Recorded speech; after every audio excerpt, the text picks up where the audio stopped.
कभी भी आपने सोचा है कि ऑर्गेनाइजेशन में करियर प्लानिंग कैसे की जाती है? कोई भी कंपनी अपने एम्प्लॉयज़ के लिए करियर प्लानिंग कैसे करती है? तो अगर नहीं सोचा है तो यही इस वीडियो में हम डिस्कस करने वाले हैं और ये वीडियो सबके लिए इंपॉर्टेंट हो सकती है, कैसे करियर प्लानिंग करनी है और कैसे उसमें कंपनीज़ का या ऑर्गेनाइजेशन का हेल्प मिलता है, ठीक है? तो ये इस वीडियो में हम डिस्कस करने वाले हैं। तो नमस्कार दोस्तों, मेरा नाम है सोनू सिंह और आप देख रहे हैं सोनू सिंह पीपीटी वाले। आज की इस वीडियो में हम डिस्कस करने वाले हैं करियर प्लानिंग का क्या मीनिंग होता है, क्या इसका प्रोसेस होता है और क्या इसके एडवांटेजेस होते हैं, कुछ क्यों किया जाता है कंपनी में ये। तो सबसे पहले मीनिंग लेके आओ कि मीनिंग में इसमें दो पार्ट्स में मिला के बनाया गया है, करियर और प्लानिंग। तो करियर आप सबको पता है क्या होता है कि आप अपनी लाइफ में थ्रू आउट द लाइफ क्या क्या काम करोगे, ठीक है, आप कहाँ तक ग्रो करोगे, ये क्या क्या आपकी जॉब्स होंगी थ्रू आउट द लाइफ, उसको आप करियर बोलते हैं, ठीक है। अब उसकी ही प्लानिंग करना किसी भी ऑर्गेनाइजेशन में, जैसे आप कहीं पे काम कर रहे हो, फिर अपनी कैपेबिलिटीज़ भी तो देखोगे कि जो आप काम कर रहे हो वो आपकी कैपेबिलिटीज़ आपकी स्किल्स के हिसाब से है कि नहीं है, ये जो आपके पास एक्सपीरियंस है उसके हिसाब से वो काम है कि नहीं है। तो आप अपना यहाँ पे करियर प्लान बनाओगे, ठीक है। ऐसा तो है नहीं जो भी जॉब मिलेगी आप करने लग जाओगे, अनटिल और अनलेस कोई मजबूरी हो तब। तो करियर प्लानिंग की जाती है और अगर इसमें ऑर्गेनाइजेशन हेल्प करती है तो इसे बोलते हैं ऑर्गेनाइजेशनल करियर प्लानिंग, ठीक है। तो करियर प्लानिंग का मतलब क्या है, एक लाइन में समझो। करियर प्लानिंग का मतलब होता है कि करियर गोल्स को सेट करना और उसका पाथ सेट करना कि कैसे वो गोल को हम अचीव करने वाले हैं। और ऑर्गेनाइजेशन इस चीज़ में हेल्प करती हैं उनको अपॉर्चुनिटीज़ प्रोवाइड करके। जैसे किसी इंप्लॉय ने करियर प्लानिंग कर रखी है, उसको अपनी स्ट्रेंथ और वीकनेस पता चल गई, उसकी स्किल्स पता चल गई, तो अगर ऑर्गेनाइजेशन उसकी हेल्प कर रही है उसको अपॉर्चुनिटीज़ प्रोवाइड करके, तो वहाँ पे बोलेंगे कि ऑर्गेनाइजेशनल करियर प्लानिंग हो रही है या करियर प्लानिंग में ऑर्गेनाइजेशन हेल्प कर रही है। अब इसकी डेफिनेशन अगर देखना चाहो आप कि एक लाइन में क्या बोल सकते हैं हम करियर प्लानिंग को। Career planning is a process through which an individual sets career goals and identifies the means to achieve them, ठीक है। करियर प्लानिंग को एक प्रोसेस बताया गया है जिसके जरिए कोई भी इंडिविजुअल, मतलब कोई भी बंदा जो भी काम कर रहा है नहीं कर रहा है, मैं जैसे इंडिविजुअल गोल सेट कर रहा हूँ और उसको कैसे मैं प्राप्त करने वाला हूँ, कैसे उस गोल को अचीव करने वाला हूँ, वो डिसाइड कर रहा हूँ। मैंने जैसे स्टार्टिंग में बताया कि आप अपनी जिंदगी में जो भी काम करोगे, ठीक है, जो भी जिस पोजीशन पे काम करोगे वो आपके करियर प्लानिंग में आएगा। तो उसी के प्रोसेस को जब हम करते हैं ना, ये चीज़ कि क्या क्या काम करने वाले हैं हम, आगे हम कितना ग्रो करेंगे, हमारी स्किल ये है तो इसके हिसाब से कितना काम करेंगे, तो वो सारा करियर प्लानिंग के अंदर ही आ जाता है। ओके, अब भाई सवाल आता है करियर प्लानिंग की क्यों जाती है। करियर प्लानिंग किसी भी ऑर्गेनाइजेशन में या कि कोई इंप्लॉय क्यों करता है करियर प्लानिंग, या कोई ऑर्गेनाइजेशन क्यों करती है करियर प्लानिंग। कोई ऑर्गेनाइजेशन इसलिए करती है ऑर्गेनाइजेशनल करियर प्लानिंग ताकि इंप्लॉयज़ का मोटिवेशन बढ़े, मोराल बढ़े इंप्लॉयज़ का, और उनका काम करने में मन लगे। ये तो एक रीज़न हो गया, मेजर रीज़न तो ये है। और क्या होता है, प्रमोशन की अपॉर्चुनिटीज़ देने के लिए, कि जैसे किसी भी ऑर्गेनाइजेशन में ऐसा तो है नहीं कि प्रमोशन होगा ही नहीं, बिल्कुल बिल्कुल निल होगा प्रमोशन, ऐसा किसी भी ऑर्गेनाइजेशन में नहीं होता है। अगर ऑर्गेनाइजेशन में प्रमोशन लाना है तो उसके लिए करियर प्लानिंग अगर एम्प्लॉयज़ पहले से करके रखते हैं तो प्रमोशन करना ईजी हो जाता है एम्प्लॉयज़ का। ओके, जो भी एम्प्लॉयज़ उस प्रमोशन को डिजर्व करते हैं। और क्या इसका रीज़न हो सकता है कि एम्प्लॉयज़ का टर्नओवर कम होता है इसका, जैसे लेबर टर्नओवर मान लो कि जैसे एम्प्लॉयज़ क्या होता है ना कि अगर उनको ज़्यादा ग्रोथ नहीं दिखती है किसी ऑर्गेनाइजेशन में तो छोड़ के चले जाते हैं। तो उसको भी कम करने के लिए ऑर्गेनाइजेशन करियर प्लानिंग करवाती है ताकि करियर प्लानिंग करके उनका प्रमोशन या उनकी ग्रोथ की जा सके। और क्या हो सकता है इसका नीड, इसके जरिए क्या है, एम्प्लॉयज़ खुद को भी डेवलप कर रहे हैं। एम्प्लॉयज़ करियर प्लानिंग करके खुद के बारे में भी तो एनालिसिस कर रहे हैं ना, तो खुद के बारे में उनकी स्किल्स पता चल रही है, उनकी कैपेबिलिटीज़ पता चल रही है, कितने वो सक्षम है वो पता चल रहा है, ठीक है। तो ताकि क्या होगा ना, ऑर्गेनाइजेशन में जैसे फ्यूचर कोई चैलेंज आएगा तो उसके लिए वो हमेशा रेडी रहेंगे, ठीक है। तो इसलिए भी करियर प्लानिंग की जाती है ऑर्गेनाइजेशंस में। अब इसका प्रोसेस देखो, प्रोसेस क्या होता है करियर प्लानिंग का। करियर प्लानिंग की एक ऐसी प्रोसेस है ना, मतलब ये हर एक के लिए अलग हो सकती है, लेकिन ये बेसिक सी चीज़ मैं बताने वाला हूँ, इसमें 5 स्टेप बताने वाला हूँ मैं, ठीक है, जो जिसके जरिए कोई भी करियर प्लानिंग कर सकता है, भले ही वो ऑर्गेनाइजेशन में या एम्प्लॉयड हो चाहे ना हो। सबसे पहला स्टेप आ गया सेल्फ एनालिसिस, खुद के बारे में जानना कि किस तरीके का आदमी हूँ यार मैं, किस तरीके का इंसान हूँ, इंट्रोवर्ट हूँ, एक्सट्रोवर्ट हूँ, या क्या हूँ मैं ऑर्गेनाइजेशन के लिए। किसी ऑर्गेनाइजेशन में कल को जाता हूँ तो वो क्या समझेगी मेरे को, और क्या क्या मेरे पास स्किल्स हैं, क्या क्या नॉलेज है मेरे पास, वो चीज़ देखना, और क्या क्या मेरी स्ट्रेंथ्स है, क्या क्या मेरी लिमिटेशंस हैं, ये सारी चीज़ें, मतलब खुद के बारे में जानना, ठीक है। इसलिए आपने सुना होगा ना कि जैसे किसी इंटरव्यू से पहले जाते हैं तो वो पूछते हैं, इंटरव्यू में भी कई बार क्वेश्चन हो जाता है कि what are your strengths, what are your weaknesses. तो ये सारा हम पहले से तैयार करके रखना पड़ता है कि हमारे में क्या है क्या नहीं है, क्या कमी है, क्या हमारे में बहुत अच्छी चीज़ें हैं। तो फर्स्ट स्टेप हो गया सेल्फ एनालिसिस। सेकंड होता है आइडेंटिफाई अपॉर्चुनिटीज़। अब सेल्फ एनालिसिस हो गया भाई, करियर प्लानिंग कर रहे हैं ना, सेल्फ एनालिसिस से तो हो नहीं जाएगा, अभी हमें अपने बारे में पता चल गया। अब करियर अपॉर्चुनिटीज़ देखना, ठीक है। करियर अपॉर्चुनिटीज़ कहाँ दिखेंगी, ऑर्गेनाइजेशन में। जैसे किसी ऑर्गेनाइजेशन में आप काम कर रहे हो तो वहाँ पे करियर अपॉर्चुनिटीज़ देंगी वो ऑर्गेनाइजेशन। पर्सनल डिपार्टमेंट भी दे सकता है या कंपनी भी दे सकती है, मतलब मेन काम जो होता है ये पर्सनल डिपार्टमेंट का ही होता है, अपॉर्चुनिटीज़ देना। जैसे मान लो मैंने सेल्फ एनालिसिस कर लिया और मेरे को पता चल गया मेरे में क्या स्किल्स हैं, मेरे में क्या कैपेबिलिटीज़ हैं। अब उसके बाद मैं अपॉर्चुनिटीज़ देखूंगा कि मेरे स्किल्स के हिसाब से क्या क्या अपॉर्चुनिटीज़ हैं।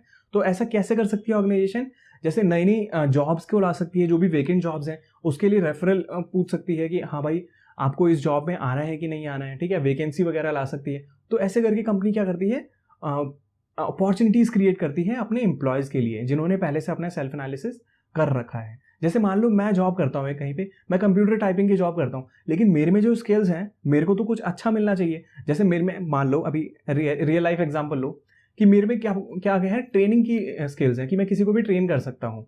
तो मैं ऑर्गेनाइजेशन में ये नहीं देखूंगा क्या ट्रेनिंग डिपार्टमेंट में कोई जॉब खाली है कि नहीं है। उससे पहले मैंने अपना एनालिसिस कर लिया कि हाँ भाई मैं पढ़ा बड़ा अच्छा सकता हूँ, मैं समझा सकता हूँ किसी को भी टॉपिक, तो मैं कंपनी में ट्राई करूंगा कि मेरे की ट्रेनिंग फील्ड में कोई लगे, क्योंकि कंप्यूटर टाइपिंग करके मेरे को क्या मिल रहा है, मतलब सैलरी भी ना मानो तो मेरी क्या वैल्यू एडिशन तो हो ही नहीं रहा है मेरी लाइफ में कोई। तो मैं अपनी फील्ड में जाने की कोशिश करूंगा।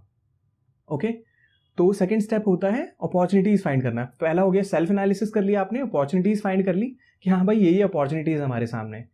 थर्ड स्टेप में आता है सेट गोल्स। अभी आपने सेल्फ एनालिसिस कर लिया, आपने अपॉर्चुनिटीज देख ली, अभी आपको गोल डिसाइड करना है। यही तो है नहीं बहुत सारी अपॉर्चुनिटीज के बीच में खो के रह जाओगे आप, ऐसा नहीं होना चाहिए। अभी आपका एक पर्टिकुलर एम या आपका कोई एक पर्टिकुलर गोल होना चाहिए कि हाँ भाई अब मेरे को ये करना है लाइफ में, या मेरे को ये वाली जॉब करनी है लाइफ में। तो गोल किस तरीके का होना चाहिए, बहुत ज़्यादा चैलेंजिंग होना चाहिए आपके लिए कि हाँ भाई वहाँ तक ऐसे इजीली ना पहुँच जाए कि हाँ भाई एक स्टेप जंप लिया और आप पहुँच गए गोल पे, ऐसा नहीं होना चाहिए। गोल बहुत ज़्यादा चैलेंजिंग होना चाहिए आपके लिए और आपकी कैपेबिलिटीज़ के हिसाब से होना चाहिए। जो जो आप में खूबियाँ हैं उसके हिसाब से वो गोल होना चाहिए। ये तो हो गया थर्ड, सेल्फ एनालिसिस हो गया, अपॉर्चुनिटीज़ देख ली बहुत सारी, उसमें से एक को गोल सेलेक्ट कर लिया हमारा। फोर्थ में क्या आता है, प्रिपेयर प्लान्स, कि अभी आपने गोल तो डिसाइड कर लिया, उसके लिए आप प्लानिंग भी तो करोगे ना। अभी आप एक्चुअल काम कर रहे हो, पता है अभी तक आपने सेल्फ एनालिसिस कर लिया था, आपके बारे में पता चल गया, अपॉर्चुनिटी देख ली, हाँ भाई कंपनी में ये अपॉर्चुनिटीज़ हैं, उसमें से किसी एक को अपने गोल सेलेक्ट कर लिया।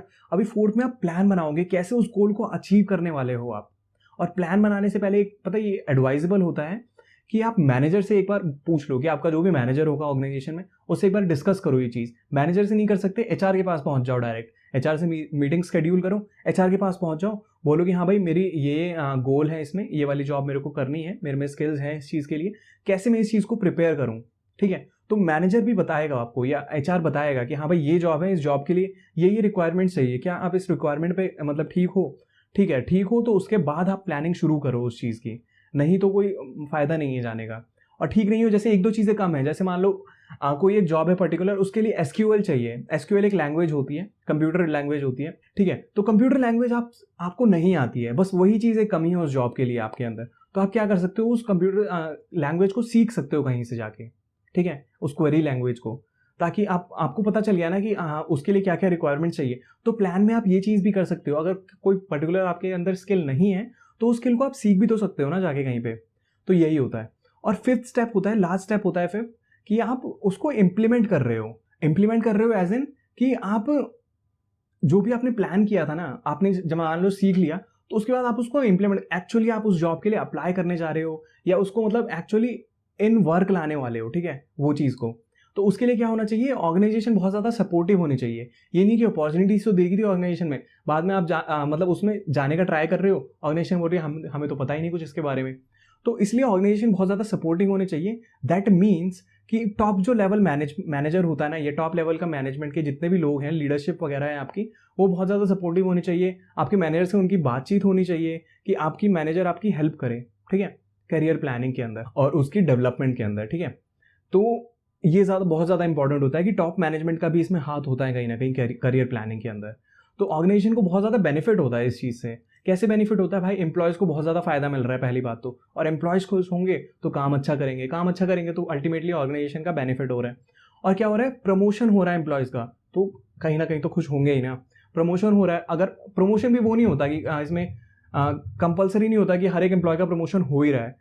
एम्प्लॉय को एक सेल्फ असेसमेंट जो पार्ट होता है ना, वो मेन होता है इसमें, कि करियर प्लानिंग के अंदर एम्प्लॉय खुद के बारे में जान रहे हैं, खुद के करियर की प्लानिंग कर रहे हैं कि कैसे कैसे उनको ऑर्गेनाइजेशन में आगे बढ़ना है। ओके, तो ये तो था इसका स्टेप कि क्या क्या इसमें प्रोसेस होती है कैसे कैसे करियर प्लानिंग होती है किसी भी ऑर्गेनाइजेशन में किसी एम्प्लॉय के द्वारा।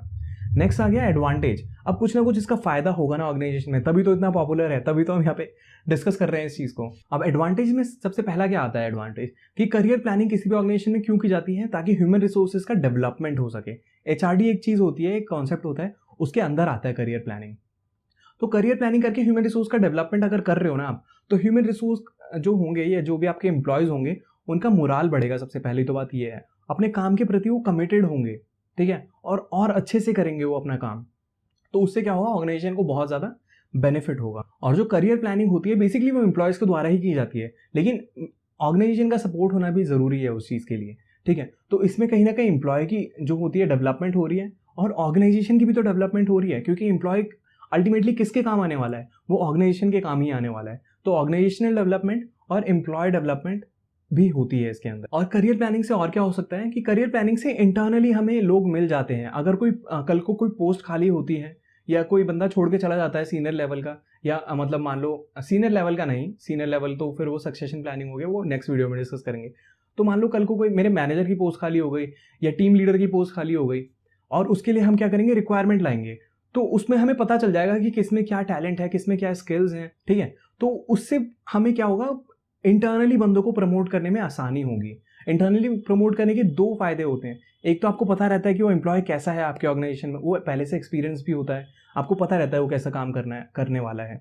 और सेकंड होता है कि एम्प्लॉय भी खुश होता है उससे, आपको पता है कि आपका ही एम्प्लॉय है, वो कहीं नहीं जाएगा, आपके लिए बहुत ज़्यादा लॉयल हो जाएगा वो, ठीक है। और इसका एडवांटेज और क्या हो सकता है कि इससे लेबर टर्नओवर कम होता है। जैसे मैंने नीड्स में बताया था इसे, कि एम्प्लॉय जो छोड़ के जाने वाले होते हैं ना ऑर्गेनाइजेशन, अगर उनकी करियर प्लानिंग करोगे, उनको आगे पुश करोगे नेक्स्ट लेवल पे, तो उनका टर्नओवर कम होगा, मतलब वो रिजाइन कम देंगे, आपके ऑर्गेनाइजेशन को छोड़ के कम जाएंगे एम्प्लॉयज, ठीक है। तो ये कुछ इसके एडवांटेजेस होते हैं। और ये जो टॉपिक है करियर प्लानिंग, ये अभी खत्म नहीं हुआ है, अभी नेक्स्ट वीडियो आएगी जिसके अंदर हम डिस्कस करेंगे क्या होता है करियर प्लानिंग और क्या होता है सक्सेशन प्लानिंग, और क्या इन दोनों के बीच में डिफरेंस होता है। तो नेक्स्ट वीडियो में ही आने वाला है ये, ओके।